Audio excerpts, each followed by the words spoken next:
ሁልጊዜ ሮሮ ሁልጊዜ ናፍቆት እንዲረጋልኝ ለአንዴ እንኳን ባዩት በእንባ ተተክቶ አይኔን አሞኛል የአይኔ ማረፊያ ምን ይሻለኛል?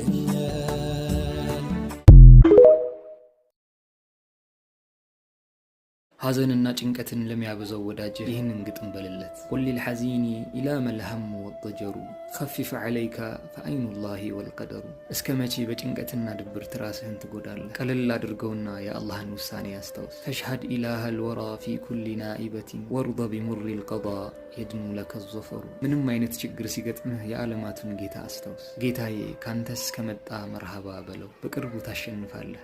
من حسن الظن بالمولى وقدرته أضحى وليا به الأكوان تفتخر. الله بجاينته ጥሩን ያደርግልኛል ብሎ የሚጠረጥር ባሪያ ሙሉ ዓለም የሚኮራበት የአላህ ወዳጅ መሆኑ አይቀርም። ችግር ሁሌም አብሮህ እንደማይቆይም እንዲህ ይጠቁማሉ። ኢነ ሸዳኢደ ላ ተብቃ ኢዛ ወቀዐት በል ባዕደሃ ልዩስሩ ወልአፍራሑ ተንተሽሩ። ከባባድ ጊዜያት ውጣ ውረዶች ሁሌም አብረው የሚቆዩ አይደሉም። ከችግር በኋላ የደስታ የሐሴት ንፋስ መንፈሱ አይቀርልህም። ከሐድረሞት ተሪም ዑለማዎች ግጥም ነው። አላህ ይውደዳቸውና አላሁመ ሰሊ ዐላ ዘይኒል ውጁድ።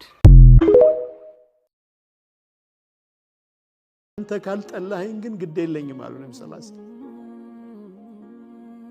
ያንተ ቁጣ በእኔ ላይ ካልሆነ ግድ የለም ሁሉ ነገር ቢደርስብኝ ግድ የለኝም አሉ ነብዩ ሰለላሁ ዐለይሂ ወሰለም። በአንተ መንገድ ላይ አንተ በምትወደው መንገድ ላይ ከሆነ ያንተ ቁጣ ያንተ ጥላቻ በእኔ ላይ የማይወርድብኝ ከሆነ ግን ግድ የለኝም። ወላኪን አሉ ነገር ግን ዓፊየቱከ አውሰዑ ሊ ሰላም ብታደርገኝ እሱ ይሰፋልኛል ለኔ አሉ ነብዩ ሰለላሁ ዐለይሂ ወሰለም። መከራውን አትፈልገውም ይሄኛው ይሻለኛል ዓፊያ አድርገኝ፣ ግን ይሄኛው ያንተ ጥላቻ ያንተ ቁጣ በእኔ ላይ የማይወርድብኝ ከሆነ ግን እቀበለዋለሁ፣ ግድ የለም አሉ ነብዩ ሰለላሁ ዐለይሂ ወሰለም። አዑዙ ቢኑሪ ወጅሂከ አለዚ ጨለማዎች ያበሩበት በሆነ በፊት ብርሃን ባንተ እጠበቃለሁ ባንተ ከማ የሊቁ ቢጀላሊ ወጅሂሂ ወዐዚሚ ሱልጣኒሂ የአላህ ሱብሓነሁ ወተዓላ ትልቅነትና ልዕልና የሚመጥን በሆነው እኛ እናውቀው ምን እንደሆነ